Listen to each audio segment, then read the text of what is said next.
Good morning, everybody. How are you? We are in.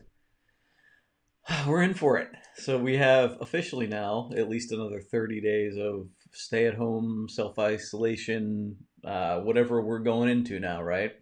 So as we're hitting this new reality, how are you guys handling that? What's going to be what's going to be your approach? You know, we I think the need to stay at home, the argument's over now, right? I mean, the president himself has come out now and said, like, it's not going to be Easter, it's not going to be anytime sooner. April 30th is right now the minimum. Might be longer. So then now, how do you handle your next 30 days? What are you going to do with it? Are you going to Netflix it the whole time? Or are you going to do things to keep yourself moving forward? I think you know what camp I fall into here. So, that's what we're going to be focusing on for the next couple of weeks. How do we continue to move forward despite the struggles and hurdles that we are going to experience and do experience every day? So, um, we're going to talk a little bit about that today. We're going to talk about how to change maybe your mindset or perspective in regard to Define My Day, how to approach the way you use Define My Day going forward, at least for these next couple of months, because I understand, like, Define My Day or any kind of planning system, really anything we do, when things are going well, when things are going the way we want, it's easy to stay sort of rigid and within the boundaries of a routine or just a structure that we would like to follow. But then when things fall apart, we tend to devalue that structure, right? So we're gonna talk about that. Before we get into all that, let's start it off light. Number one, I want to know what you're planning on doing this week. Just throw in the comments what you have planned for this week and how you're going to approach your week. I've actually seen on our Instagram side of things a lot of people posting. This is day one of either a book or this is day one of their week, and they're planning about it, and it's actually been really nice. There's like a resurgence this week in people like understanding. Okay, like this is kind of going to be the new normal for a little while. So people are getting back into it, and we're seeing a lot of comments and a lot of messages from people saying, "Hey, looking forward to going forward." Taking a little break, taking a little breather, but now we're back on track. So I'm liking that a lot. But what are you doing this month? What's your priority? What are your plans for this week? Actually, not this month, but what are your plans for this week? How are you going to approach this week? One of the things that I've done here is I started time blocking again. I stopped time blocking a couple of weeks ago, just again out of the same sort of feeling that you might be having. Um, but now I'm time blocking again, and time blocking is going to be our discussion tomorrow, how to do it. But I'm doing that, and I'm seeing, like, how busy this day is going to be with all the things that I have to do. Uh, and I'm still, like, right now it's a little bit overcast, a little bit darker outside, but I'm still, every time I wake up and the birds are chirping, and the clouds, you look outside and there's like this high level of clouds, which we don't normally get in Pittsburgh. It's like a real defined line, and like you can see the God rays coming through, and you see like all the beauty. Like, even our cherry tree is starting to blossom now, and all the beauty and like the things that are just going on in the world. And it's like this. There's a contrast between just the regular beauty of nature, and then this attack that we're kind of experiencing right now. So it's very weird, and every time I walk outside, it hits me. But yeah, so we got our 30 more days. Our kids just got set up in an online classroom, like a Google Classroom. So they're in there doing that now, and they're kind of excited. It's fun. It's fun to watch. Uh, I have a cynical side of me to this where I think to myself, or I have the thought, sort of probably the thought that you might be having about yourself or in your work and home life and whatever. Um, this thought, look, with my kids, like, the school year, from my perspective, is over, right? I mean, like, the school year is, they're not going back. And I'm snapped out of that thought when I see my kid interacting with his classmate. I posted a picture last week on social media of his like smile, like ear to ear smile, him doing a 15-minute Zoom call with his teacher and classmates. Even today, they woke up late. We kind of let them sleep in a little bit today, and I was setting up his computer for the online Google Classroom, and you can see all the comments from the other kids. Hi, I'm here, and all this other stuff. And he was so excited to type in, hi, it's Nick, I'm here, whatever. And seeing that, like that sense of community that they get, that's probably the most important thing, rather than any subject they're going to learn right now. And it's that innocence and simplicity kind of snaps me back from any kind of doomsday thoughts I might be having, or any kind of like nihilistic or even just like those pessimistic thoughts that you might have it from moment to moment. So you see that little bit of good, and it's pretty inspiring. Kids are you can just it's just so much simpler, and it's good to see. And yesterday, I was planning on we were gonna cook out yesterday, and it was like it was like it was crazy yesterday. We've had some weird weather this past week. I saw some people in our area had hail in their like goofy shaped hail, like star shaped hail, spiky hail, the size of bigger than a golf ball. They were posting pictures of it online. That was towards the end of the week last week. We had some crazy rainstorms, a little bit of flooding. Not in our house. We're on a hill, so we generally don't get it. But and then yesterday was just windy. I mean, it was 72 degrees or hot or warmer, but the wind was like 40 miles an hour, 50 miles an hour. So I was grilling outside, and I use a plain old charcoal grill. I think it's the best way to grill, right? And it was the wind was so strong that it was fanning the flames. I cooked hamburgers in like 3 minutes. It was ridiculous. I put them on and I had to flip them. By the time I got the last one on, I had to flip it. And they were like thick. They weren't like the little thin ones you buy in the store. I handmade them. And it was crazy. And then like our steaks, because I put through two steaks on so we can make steak salads today. And the same thing happened. I mean, they just like that. And so it's funny because I'm used to like, drinking a beer, sitting there flipping my burgers and whatever. And I had zero opportunity for that. It was flying. So crazy, crazy, crazy. So let me go into the comments and see what you guys have got going on. Tamara, going to work, business as usual. Yeah, I know. Stay safe. Lori, hi from Michigan. Good to see you. Robin, I need to go outside. Literally during my workday, even if it's cold and raining like it has been. Yeah, I need to go outside more myself, especially until like when the bugs start coming out is when like I can't enjoy it. I can take the heat, I can take humidity, I can't take bugs. And so that's what's going to be what keeps me inside. But right now I try to get out. And even my kid yesterday in the windstorm, he took his iPad outside and he was sitting on the little chair we have out there on the back patio and watching his iPad, and I'm watching him and he's like blowing around out there, but he wanted to be outside and get some fresh air. The wind is nice in one regard. We opened up all the windows in the house and it just like cleaned it all out. Like we just like it forced like created a wind tunnel in our house, which was really kind of nice actually. I feel like we got the funk out. Pam says, I'm a teacher in e-learning, continues this week with more direction and focus. Good, good, good, good. I also need to be more deliberate with my exercise and diet. I don't need the freshman 15 to happen during this pandemic.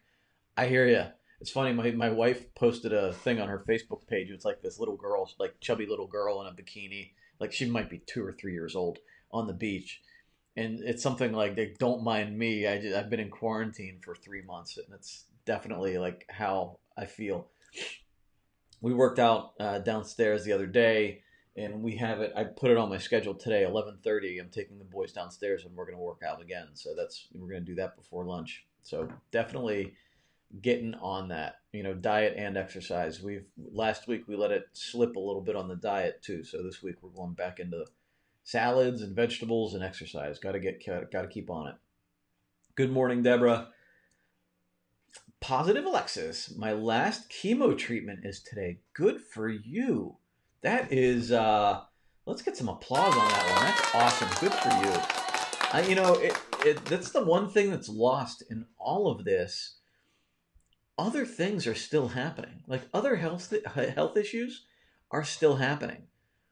You know, I have a buddy that had posted his chemo treatment last week, and I mean, I would stay away from the hospital. Uh, I would go there as a last resort, but I understand like there's some people that need to go for other things. Things are still happening, and yeah, I mean, it's just we focus so much on this one issue, we forget all of this other stuff. So good for you. Good for you. Um, yeah, Janice, good morning. Jackie, good morning. Mary, good morning. We're so Alexis again says we are so we're so overconsumed with expectations. Do what you can, love your family. Being afraid is normal. Embrace your feelings. Acknowledging this shall pass. I agree.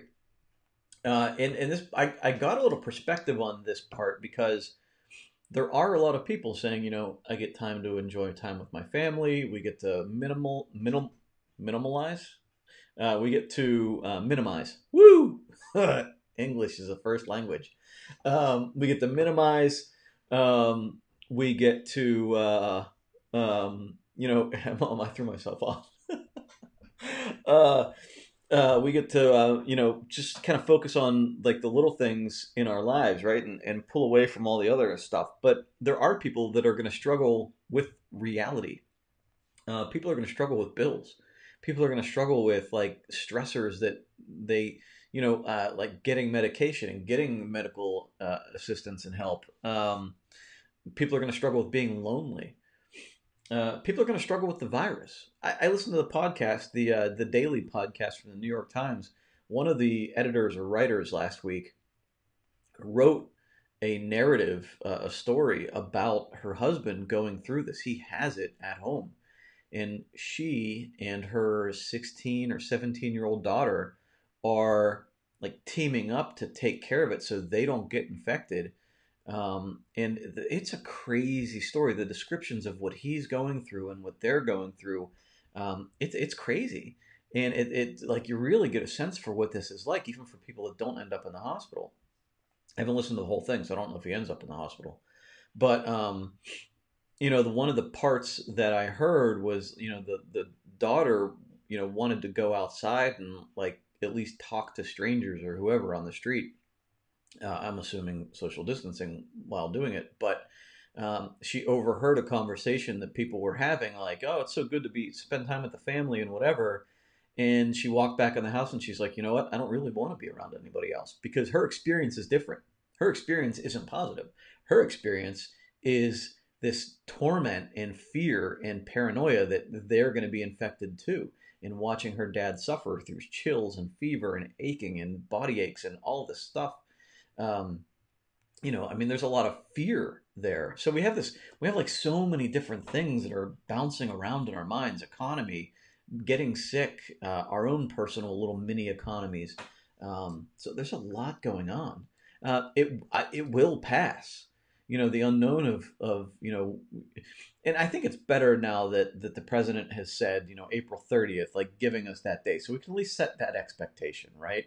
We're not getting conflicting things. We're hearing one thing. Okay, April 30th. Let's plan on this, and then we'll see what happens. So, I mean, at least we're getting now sort of one message, which I think is good.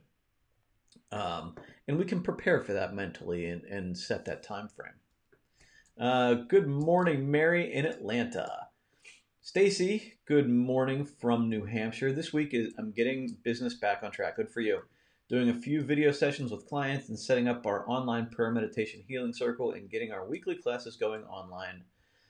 It's time to really embrace the new normal. Absolutely. We got to do it. After dinner, I took a 30-minute walk where the boys rode their bikes. Nice. Good for you. Yeah, so same thing here. We tried to take a walk with the boys yesterday. They sat inside the entire day. It was just too windy, but um, yep, I gotcha. I gotcha. But yeah, we try to get outside as much as possible, but it is weird not being able to talk to people. I mean, I'm normally fine being in the house, but I do take my like one night a week out doing something, and can't do that. Frederick, going to work comes with the territory of being essential. Take care. Take care, please. Carrie says, "Good morning. Today's my first day of line online learning with my little firsties. Awesome." So yeah, I have a fourth grader and a kindergartner. They're doing it too. They're doing it too. It's fun to watch. Last 2 weeks have been preparation, so I hope it goes well. Yeah, and I think it will go well, right? I mean, I think this is what I would try to keep in mind just watching what my kid just went through. Is it's not so much that they need to learn. Like they'll figure out what they need to know, whether it's the end of this year or the beginning of next year. Like it'll all kind of everybody's on the same wavelength there. Carrie, I think it's the camaraderie. I think it's the togetherness. I think it's the familiarity of being with their classmates and getting to interact with each other. Um, I personally, I mean, look, I'm not a teacher, but I personally, after watching, I would not have been able to say this until today, but after watching his excitement and just typing in a chat, like that's what I would capitalize on as a teacher is that group feel. I think that's really important. Lori's fostering 4 baby kittens, which is making this time go by fast. Yeah, I'm sure it is. It's amazing when you have that sense of purpose, how quickly that goes, right? Uh, Need to get the rest of the family on a regular schedule. I agree. I agree. And we're trying to juggle how much of a schedule we need to keep while also knowing that we need to be flexible and kind of, not be 100% rigid as we may be, like rigid as we normally are. Not that we are super rigid, but we try to keep some routine. Angel, starting week 3 of your journal, need to look for the box with my other journals, or I'll have to order another. Well, we will gladly take your order. Thank you, Angel.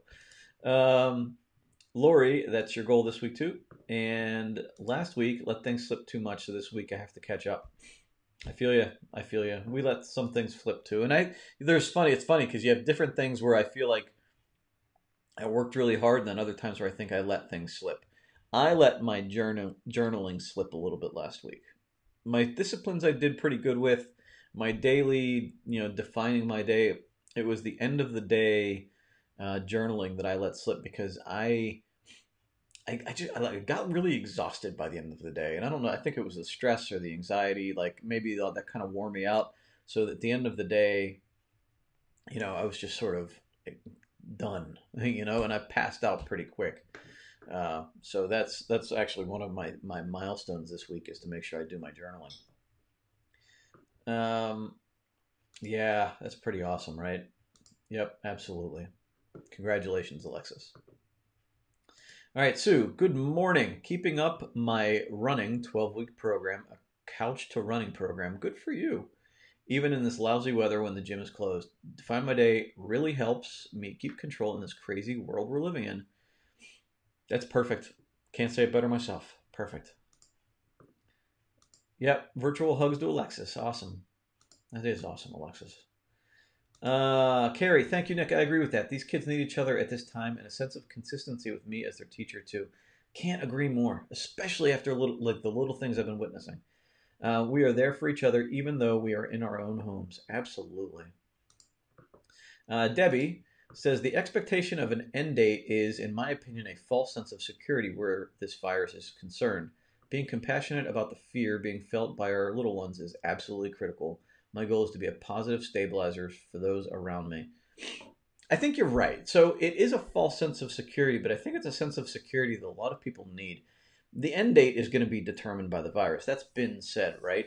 But I think taking this in chunks is good. I think that we need to take this in chunks so that like I think setting it to like Easter was too soon, and I think everybody agreed that was not something that was going to be fulfilled, right?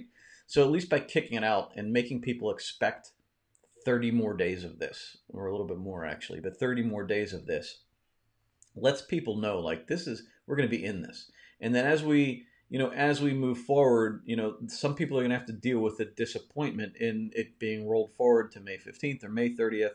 there are people that have been saying from the start, this is going to be June, July. It could be a while, especially if you don't stay home.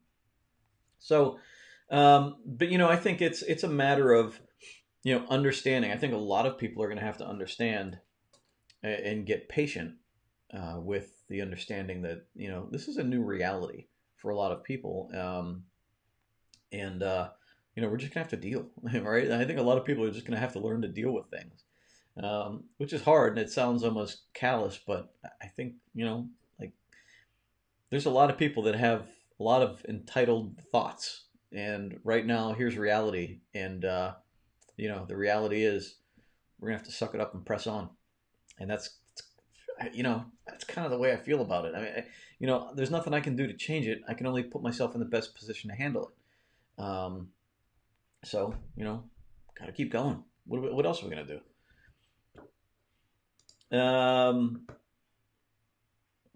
But let me circle back to the positive stabilizer for those around me. I just read an article today, and it's funny because I was trying to find it before.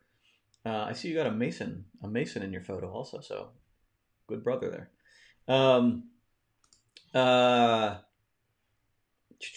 Positive stabilizer. I read an article and I couldn't find it before this. I read it and didn't save it about how positivity is actually more infectious than negativity. So positivity being infectious by about 9%, something, I don't know how they quantify it, but negativity 7%.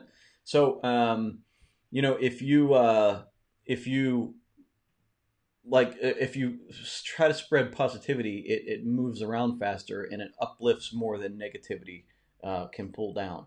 So, but you have to lean that way. And for some reason, I feel like we've leaned a lot more toward negativity over the years. Maybe we can try to rebound and focus more on positivity. I like your goal there. I do really. Barb says, "Good morning. I have a grandson who is almost failing, or who was almost failing in school. Being at home where someone is making sure he's doing the work has improved his work 100%. Awesome.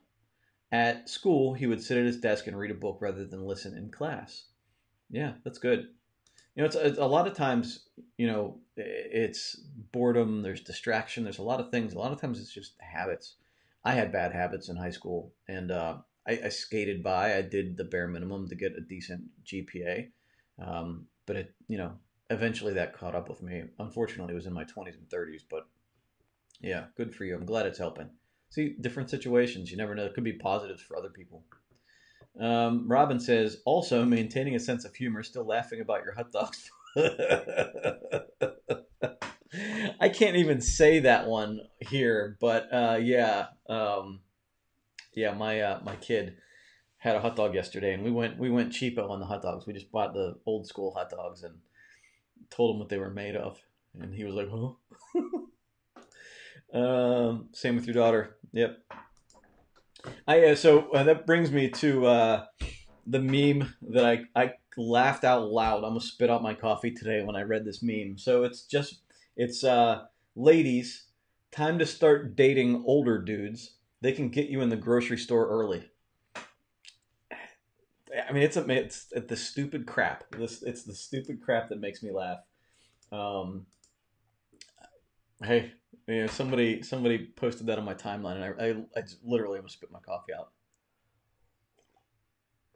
All right, so listen. So the one thing that I want to leave you guys with about Define My Day.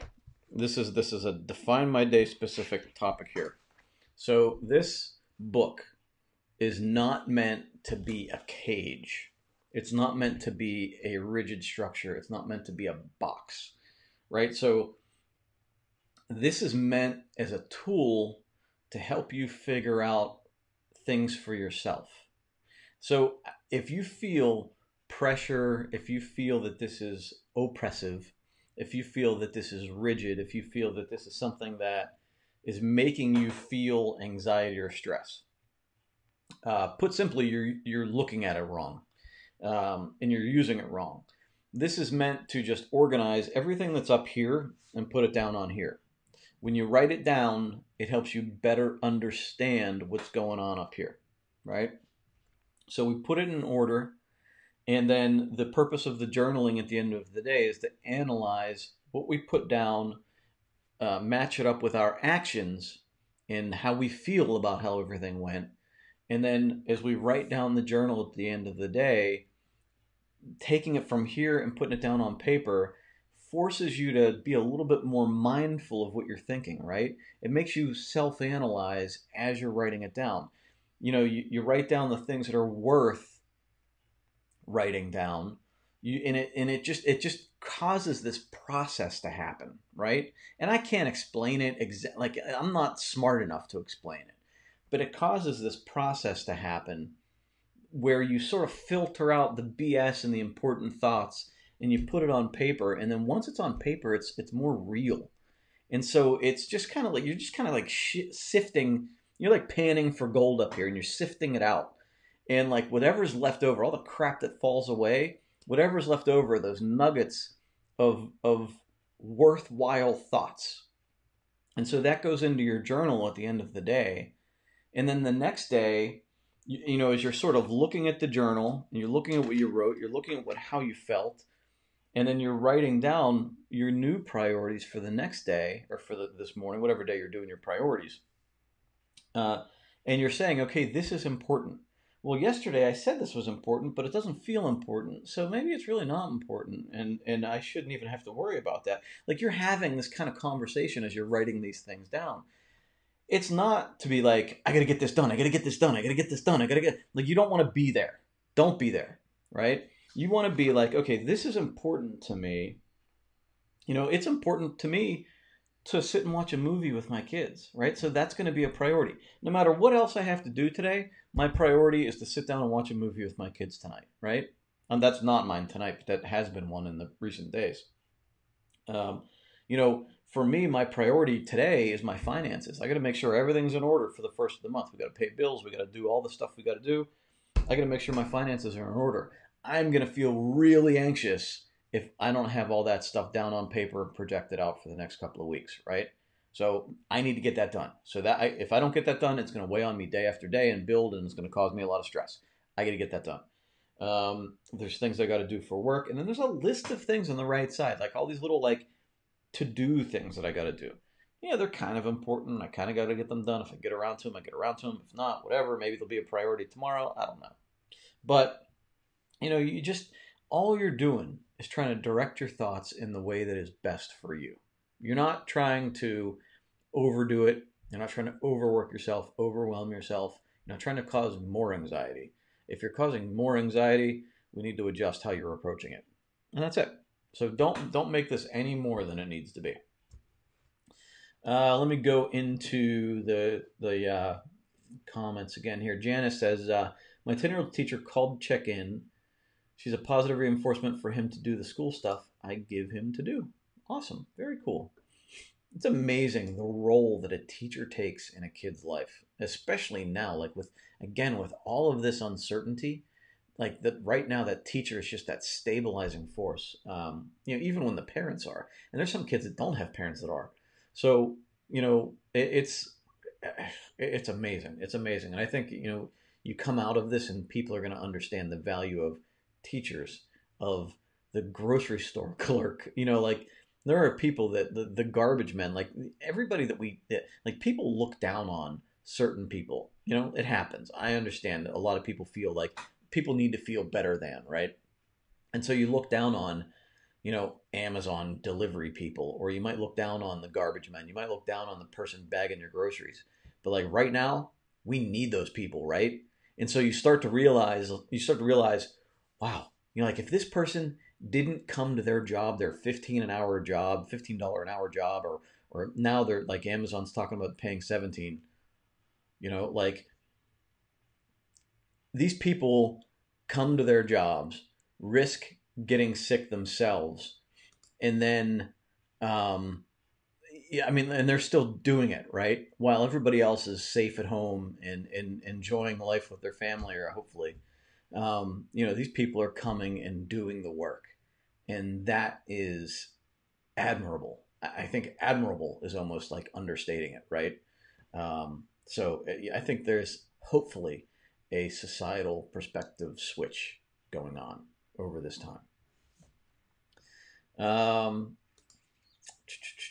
I hear I love to hear that the one-on-one attention has academically helped. It's definitely heartwarming in all these negativity with all the negativity in social media these days. Thank you so much for sharing. Running into that issue with reading and talking again. Here we go. uh, that's really helpful because that's what was freaking me out last week with everything else going on. I was getting a lot of anxiety about what I wrote down and then just stopped. So thanks for the reminder. Yeah, yeah. Just don't you can pump the brakes on this. You still do the process, but you back off on the things you put on there, and you just want to keep moving forward. We don't need to move forward at lightning speed.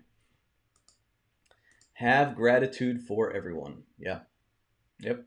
Hopefully that will be coming and happening over these next couple of weeks. Again, I understand not everybody's having a good time right now, but there is a lot of growth and a lot of perspective that can come from all of this. And that asking that question, what am I supposed to learn from this? In any situation, but right now, collectively, maybe we can ask, what are we supposed to learn from this? All right, I'm going to head out and get on with my day. I hope everybody has a great day today. I hope wherever you are, whatever you're doing, you stay safe and healthy. Just do your best for you. Tomorrow, we are going to talk about time blocking, and I'm going to go through how I'm handling my time blocking going forward here through the next 30 days of stay at home. So I hope you have a great day. Keep moving forward, and I'll talk to you tomorrow morning at 10 a.m.